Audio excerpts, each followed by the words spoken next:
Hey, ¿qué tal amigos? ¿Cómo están? El día de hoy estamos en Rompiendo el Guión. Este es un programa totalmente clavado en la información, en la comunicación acerca de la diversidad sexual, el feminismo. Estamos trabajando buscar esta dualidad de pensamiento.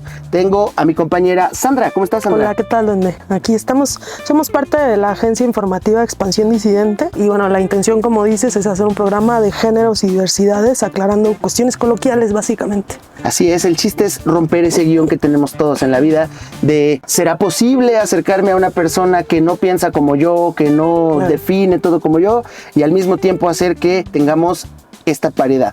Vamos. La temática principal es la siguiente. Hoy vamos a hacer una serie de preguntas, amiga, con la intención de resolver dudas. Queremos aprender. Sí. Tenemos la disposición. Soy una persona que ha crecido con muchas inseguridades a través de la educación que recibió hasta cierto punto muy machista. Queremos demoler eso y yo soy el primer conejillo para saber cómo podemos hacerle para mejorar. Solo se trata de mejorar. Con mucho respeto hacemos estas preguntas. Quiero que quede como muy claro para que entendamos que lo que hacemos aquí es totalmente comunicativo y con el fin de informar, ¿vale? Y entender todos. Venga, la primera pregunta es ¿qué es realmente el feminismo y por qué algunas personas lo malinterpretan como lo opuesto al machismo? Bueno, mira, el feminismo es un movimiento, no es una sola ideología, es una cosa bastante heterogénea, no ha cambiado en función del tiempo, de la historia. Cambian sus formas de expresión y su composición social incluso. Y además a nivel internacional también cambia. Las reivindicaciones que puede tener el movimiento de mujeres en un país pueden cambiar un poco a las que puedan tener en otro. Hay lugares donde hay más libertades, hay lugares donde el feminicidio, por ejemplo, es una demanda fundamental y en otros lugares es mucho menor el asesinato y la violencia feminicida en contra de las mujeres. Entonces, básicamente, el feminismo es un movimiento internacional que tiene ascensos y descensos dependiendo de, no sé, de coyunturas, de situaciones sociales y afortunadamente en los últimos años a nivel internacional en América Latina y también en México el movimiento de mujeres ha venido en crecimiento y se ha venido nutriendo de nuevas generaciones y eso es muy bueno porque tenemos muchos problemas de violencia y de demandas y de derechos que hay que resolver. Por supuesto, y mucha banda lo llega a combinar con ideas como ¿por qué es el opuesto del machismo, no? O sea, quieren darle ese sentido de que las mujeres tienen que actuar aquí igual que los hombres que son machistas o se proclaman o viven como machistas, ¿no? Esa diferencia estaría padre si nos compartes cuál sería, ¿no? Sí, pues hay una ofensiva ideológica que pretende construir ideas principalmente de oposición o en polarización con lo que reivindican las mujeres. El movimiento de mujeres existe, por ejemplo, incluso mucho más allá de generaciones jóvenes en México con la lucha pionera de las madres de Juárez en contra del feminicidio, por ejemplo, que eran mujeres que luchaban pues por el derecho a saber quién había asesinado a sus hijas, dónde se encontraban sus cuerpos y la justicia para esa situación. Si te fijas ese tipo de cosas, cuando tú lo contrastas en relación a esto que tiene que ver con el machismo, dices, bueno, ok, esto es un problema muy puntual. Entonces, cuando tú pones temas de violencia, demandas más concretas en lo que representa la lucha de género, se comprende por qué precisamente esto no tiene nada que ver con un tema de sexos, ni con un tema de violentar al otro género, sino que todo lo contrario es comprender juntos qué problemáticas ocurren en este país y a nivel mundial a las mujeres por razón de género, prácticamente. Y puede aterrizarse en cualquier ámbito, en términos laborales, violencia económica, cuestiones domésticas, violencia feminicida. Todo si lo podemos observar cómo lo vive un género y cómo lo vive el otro, nos vamos a dar cuenta que hay particularidades que recaen específicamente sobre las mujeres por ser mujeres. Y por ejemplo, no recaen específicamente de manera violenta contra los hombres por ser hombres, aunque sí pueden recaer determinados elementos de opresión o de explotación producto del sistema social en particular, pero no por el género. Ok, y algo que es como bien clave aquí, siempre tratamos de ver los hombres que crecimos sin tanta información, porque esa es la realidad. Hay muchas personas que no comprendemos hasta dónde llega el fin de un movimiento. A veces tenemos que desentrañar, y eso es lo que creo que trataremos de ir haciendo, desentrañar qué es un movimiento, por qué está llevándose a cabo, ¿sabes? Desde la raíz, para que logremos entender muchas personas que como yo no vivimos bajo esa información. Quiero decir que yo no me he informado. Justo esta parte de aprender con mi amiga Sandra es esa, darle esta realidad para que cualquier persona que tenga el tiempecito, que se dé una vuelta en este programa, pueda darse cuenta que la información que compartimos es desde la raíz, ¿no? Entonces Entonces, bueno, ¿te parece si pasamos a la siguiente pregunta? ¿Cuáles son los principales problemas que enfrentan las mujeres en la sociedad actual y cómo el feminismo busca solucionarlas? Pues mira, en México durante los últimos años, frente a cuestiones de la desaparición de una chica o un feminicidio, han venido saliendo a las calles movilizaciones muy masivas. Incluso hubo años anteriores en que la masividad generó que la movilización de las mujeres en México fuera la más grande de América Latina, por ejemplo. Eso lo que expresa es que países como México, una de las demandas fundamentales es el tema del feminicidio, que lamentablemente no solamente no ha terminado, sino que se extiende, y que los brazos, digamos, de impunidad por el que pasa el problema implica que es un problema más profundo que si fuera únicamente un tema doméstico, como formalmente desde el gobierno a veces se pretende hacer ver. Una de las demandas más importantes en México pues es la lucha contra el feminicidio, evidentemente. Sí, claro. Después hay demandas económicas, salariales, precarización laboral, que muchas mujeres la viven de manera muy peculiar. Por un lado tenemos una presidenta mujer y tenemos algunas demandas que muchos países de Centroamérica o de América Latina no tienen, como el derecho al aborto, por ejemplo. Sin embargo, hay todavía elementos de desigualdad muy importante, como salarial, como derechos laborales, como derechos jubilatorios. Aunque eso también nace en general a todos los sectores precarios del país, hombres y mujeres, de manera particular se encarniza más en las mujeres. Sí, o sea, parece que te acercas a cualquier tema donde quieras acercar a la mujer hacia un punto de equilibrio. Y al mismo tiempo siempre existe, ¿no? Un pedazo del hombre que intenta imponerse, ¿no? A través de como formas de, pues no sé, muy primitivas, de hacer ver que la mujer no tiene la posibilidad. Y yo creo que como hombre de casa, de familia, creo que es muy importante notar que a veces tenemos ideas tan tontas los hombres del rol de cada uno. A veces como hombre que no conozco o tengo mucha información, prefiero ni siquiera llamarle rol, ¿sabes? Y lo escucho en muchas conversaciones. Escucho que hablan sobre el rol y qué hace quién y lo para que debes qué. Hacer y entiendo el fin de la palabra, pero a veces no me gusta porque yo no quiero encargarle ni un rol a mi esposa, ¿no? O sea, yo quiero que ella se sienta contenta de ser una mujer libre y completa. No que dependa de qué le toca hacer, ¿no? Entiendo que como pareja, pues existen ahí como cositas que haces por la persona, pero es porque tú quieres, no porque estás tratando de disimular ante la sociedad machista que cada quien tiene que hacer cosas, ¿no? Comida, cualquier cosa. No tiene que recaer en lo que una persona decide hacer, sino cómo tienes que quedar chido con la banda, ¿no? ¿Qué es lo que espera la sociedad de ti? Como hombre, como mujer, que es lo peor, ¿no? Que se clavan en esta onda también, pues las mujeres que quieren, o sea, o tratan de vivir esa vida y no es por ahí. Yo creo que no vale la pena quedarse sentado sin buscar un despertar para todos. Pues mira, si lo pensamos profundamente, en realidad es un problema o una cuestión económica. La estructura familiar que define el capitalismo como una institución que organiza la sociedad de esta manera, diciendo que debe haber una estructura familiar y que dentro de esa estructura familiar, bueno, el papá va a ser un proveedor y al mismo tiempo va a ser quien trabaje, y la mamá va a administrar no solamente las miserias, en este caso salariales, sino también a los hijos, el cuidado, la limpieza, a veces hasta la salud, y garantizar que el varón y los hijos lleguen bien a esa instancia laboral en la que tienen que garantizar una jornada de 12 horas, pues ese es prácticamente el proyecto del capitalismo desde su origen. Es el propio capitalismo el que hace que esa estructura social institucional empiece a ya no ser tan perfecta como la planificó, porque con el desarrollo de la sociedad industrial se incorpora a las mujeres a la fuerza laboral. Entonces la mujer que por proyecto tenía que formar parte de la institución familiar en el hogar, cumpliendo todo ese rol, tiene que cumplir el doble rol, que es lo que se define como esa doble opresión, ¿no? El trabajo no asalariado, que es todo el trabajo doméstico, de cuidado a los hijos, etc. Y el trabajo asalariado y explotado, digamos, que lo podemos vivir en desventaja con el varón. Fíjate, entonces eso. O sea, hasta la piel se me pone chinita porque uno no dimensiona, o bueno, me pongo en ese lugar totalmente de no dimensionar, no manches. El origen, ¿no? Sí, no, y hasta qué grado se vuelve la opresión doble hacia la mujer. Claro. O sea, la carga que tienen que lidiar, ¿no? Claro. Yo creo que el trabajo entre pareja es muy bueno, o no solo pareja, o sea, hombre y mujer que tengan la posibilidad de hacer lo mismo, Hay mucho tema con esto que hablan acerca de la fuerza, ¿no? El hombre, que tiene que hacer. ¿Cómo abatimos eso? Ya, yo quiero saber así, como muy personalmente, cómo pueden las mujeres dar un punto de romper con esta idea de que el hombre tiene que ser el fuerte, ¿no? O sea, ¿por qué? Pues mira, primero es una cuestión de mirar la realidad tal cual es, porque si te fijas en los roles o en las funciones que en realidad cumple la mujer en la sociedad, pues es de profunda fortaleza en un montón de elementos de resistencia. La propia clase trabajadora en general es muy resistente a enfrentar la pobreza y la precarización en cotidiano. Eso ya es una fortaleza. Lo que pasa es que las ideologías dominantes generan una disputa de sexos que puede tener múltiples formas en debatir X o Y, o que puede tener incluso formas más institucionales, como cuando una madre va al MP a denunciar que desapareció su hija. ¿Y qué te van a decir?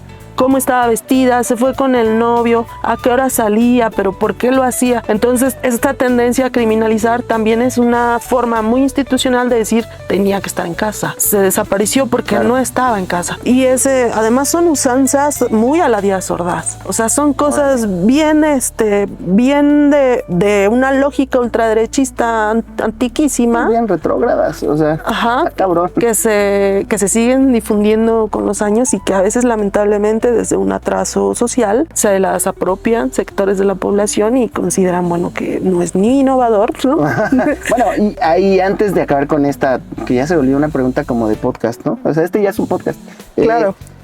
Por ejemplo, este tema en donde las personas que son como, mira, las mujeres que a través de generaciones persisten, luchan por ser este tipo de modelo de mujer que tiene que prevalecer en casa. ¿Existe algún lugar, algún movimiento, algo que trabaje con ellas de la mano como para hacerles la vida un poco más informativa? No sé, algo como para llegar a ellas. Sí, bueno, lo que pasa es que yo creo que todas las mujeres, hasta las que podemos llegar a considerar más ajenas a elementos más de conciencia o de politización, pues evidentemente miran la opresión.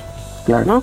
Ahora externarla, hacerla más consciente y más pública, pues ya pasa por un proceso de organización. ¿Sí? Entonces lo que sí es muy importante es que las movilizaciones de mujeres o el movimiento de mujeres en general intente llegar a esos sectores. Sí, o sea, las intervenciones yo creo que sí empiezan como desde la comunidad, ya después se vuelve como el tema pueblo o estado, ¿no? Sí. Pero a mí me gustaría mucho que eso puede ser como un poco el tema para algún capítulo, que nos compartieran en comentarios o como ideas, ¿dónde podemos obtener información para esa mamá que no es como tan apegada más que al celular o a la tele y a ratitos, ¿no? ¿Cómo podemos hacer que esta ideología vaya teniendo más fuerza? Porque es necesario hacer conciencia sobre personas que están ahí, que no han podido mirar hacia el horizonte, ¿no? No nada más está hacia abajo y me toca hacer esto y no hay de otro. Me encantaría. Pues una forma podría ser el cine, por ejemplo. Hay un montón de películas de género que no necesariamente es una cosa hiper clavada, ¿no? Sí. Como la película Pan y Rosas, ¿no? Donde se cuenta toda esta vivencia de las mujeres obreras en Nueva York que deciden ponerse en huelga y por qué lo deciden. Sí. Y que justo desde una vivencia muy personal, laboral, colectiva, empiezan a hacer conciencia y a decir, pues es que esto no es justo, ¿no? Sí. O hay otra película, Sufragistas, por ejemplo, que relata más el derecho a la participación pública y política de las mujeres a mediados del siglo XX, ¿no?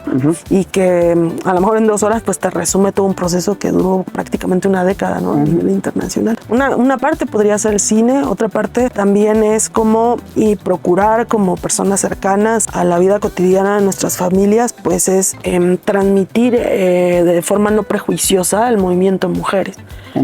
Yo creo que estas maneras que ha tenido este gobierno y gobiernos también anteriores de plantear, es que mira, van a romper monumentos, van a ir encapuchadas, a veces traen más. Esto pues evidentemente tiene la intencionalidad de que la sociedad no respalde esa movilización en las calles. También porque, por ejemplo, la lucha contra el feminicidio pues evidentemente puede ser una mecha que prenda la pradera dentro de una sociedad muy injusta donde la violencia feminicida pues sí tiende a encarnar en generaciones con mucha rabia, ¿no? Una situación de mucha impotencia. Sí, ya, y cambia bien rápido, ¿no? Muy drástico. Sí. Que vienen de una familia como muy tradicionalista y de pronto ya la generación que sigue, que son como las más actuales, quiero pensar, son las que ya toman este papel de dar a conocer más o unirse a movimientos, ¿no? Que generen pues descontrol. Yo creo que sí hace falta un poco romper y decir, lo que antes no pensaba, honestamente. O sea, abrazando lo que ahora entiendo gracias a la universidad y la forma en la que me han estado educando estos profesores, este medio en donde voy aprendiendo, o sea, que no somos los únicos, o sea, quitarnos un poco el foco de encima y creer que siempre vamos a estar por encima. No sabes qué chingón siento poder compartir eso en casa, hablarle a mi mamá de esta situación, ¿no? Que ellas me educaron incluso de otro modo. Entonces, eso lo vamos a dejar por un capítulo, por cierto, también. Claro. Y quiero que sepas y que sepan nuestros invitados que van a estar viéndonos probablemente o probablemente no. No importa, vamos a estar aquí de todas maneras haciendo este desmadre. Sí. Que sepan que vamos a hacer las cosas con muchas ganas de informar y alguien muy informada. Yo creo que estoy muy encantado con que nos hayas dado la oportunidad de quedarte con nosotros el programa y que también ustedes se den la oportunidad de conocer de alguien que sabe, que se dedica a los movimientos, que eres una persona que lucha por la igualdad. Y que eso nos manden preguntas, ¿no? También. Sí, no. O sea, las preguntas son claves. Por favor, si tienen muchas preguntas que hacernos, espero que sí. Por favor, no se limiten. Y si eres un bro que tiene un chingo de dudas como yo, no te limites. Hazme una pregunta. Obviamente no vamos a decir groserías ni vamos a ofender a nadie. La finalidad de esto es hacer que funcione. Entonces, nos vamos con la última pregunta y terminamos. ¿Te parece? Venga. Vale. Ok, ¿cómo podemos los hombres ser aliados del feminismo sin caer en protagonismos o actitudes condescendientes? ¿Qué tenemos que hacer? Bueno, no es que no nos puedes decir ya, yo creo que no nos puedes decir específicamente qué hacer, pero tal vez puedes darnos una idea de cómo no ser tarados. O sea, no hay otra, o sea, de no ser un patán todo el tiempo. ¿Qué podemos hacer para unirnos? Mira, primero creo que comprender que parte de la lucha de las mujeres es una cuestión de clase. A pesar de que existe el feminismo liberal, lo conocemos, ¿no? Hemos visto a políticas imperialistas, ¿no? A Hillary Clinton, desde la era de la ofensiva neoliberal, el imperialismo empezó a sacar a sus principales dirigentes a nivel internacional a decir, también somos feministas, porque les es funcional, pero también porque se dan cuenta que el movimiento de mujeres crece y que tiene mucha fuerza y mucha rabia para enfrentar las necesidades. Comprender que el movimiento de mujeres es una cuestión que amerita la empatía, porque son cosas que vivimos como clase, te hace darte cuenta que no es tan ajeno a ti, ¿no? Y que sí, es una cuestión de género, evidentemente, pero también es una cuestión de clase. Por ejemplo, compañeras que luchamos desde demandas laborales en centros de trabajo, que es algo más allá de las universidades, a veces lo hacemos en minoría, frente a burócratas sindicales que son hombres, hiperburócratas, hiperposicionados políticamente, pues con empresas, con patronales, con mafias, digamos. Eso, pues imagínate eso solo mujeres obreras o trabajadoras o de la salud o aquí o allá luchando, pues es un absurdo. Evidentemente los hombres se tienen que poner al frente también de esa lucha, no restándole protagonismo y relevancia a la mujer, sino pues reivindicando demandas elementales que van a permitir los derechos como mujeres en lugares como un centro de trabajo. Siempre pongo este ejemplo porque se comprende más en una estructura laboral que en una estructura universitaria o juvenil, por ejemplo, donde dices, donde parece más una guerra de sexos, ¿no? Que tampoco lo es. Sí, particularmente en la universidad se vive muy cañón, ¿no? O sea, todo el tiempo se está compitiendo. Y creo que no hace falta, pero entrar en detalles universitarios también es un tema muy interesante que se puede trabajar, se puede tratar. Si hay preguntas, de lujo. Pero bueno, ya para cerrar, yo quiero dar como la idea de, pues estamos intentando generar este contenido con la idea de acercarte a nosotros, a que comprendas un poco que no estamos para pelear aquí. Hablo enteramente de la invitación a las preguntas, que queremos hacer este ruido fuerte, pero con respeto, porque no estamos buscando insultar el derecho ni la libertad de nadie, ¿no? Así que si tienes alguna pregunta, te invito de verdad a que nos des la posibilidad de hablarlo, de gritarlo, y créeme, nosotros vamos a reproducir vamos a amplificar ese ruido y vamos a tratar de darle voz. Y aparte de desentrañar también a veces de dónde vienen nuestras ideas, porque también hay una construcción ideológica, ¿no? Entiendo. Casi prácticamente todas las ideas que tienen que ver con el rechazo a la comunidad sexodiversa, si tú tocas el fondo y el origen, que además es muy interesante y lo podemos charlar luego, te vas a dar cuenta que el origen es muy de ultraderecha. Entonces también cuando la gente lo comprende hace clic y dice, oye, basta, ¿no? O sea, resulta que estoy defendiendo al Vaticano, ¿no? ¡Qué locura! No, bueno, buen ejemplo. Porque aparte de todo, pensar libremente no significa romper. Muchas personas que son adultas y tienen la religión bien clavada, les gusta compartir o vivir estas experiencias religiosas que a ellos los forman y les dan hasta el civismo, ¿no? Estabilidad. Sí, la estabilidad. Y para nada es rechazable, al contrario. Pero puedes romper mitos, puedes romper un chingo de dudas que te pueden hacer salir de tanto que estamos enterrados, porque créanme, se puede avanzar, se puede crecer en equilibrio y no necesitamos estar viviendo amenazados o ser los amenazantes, ¿no? Para nosotros los hombres, que hasta por cualquier cosita no nos damos cuenta y estamos siendo ultraderechos, ¿no?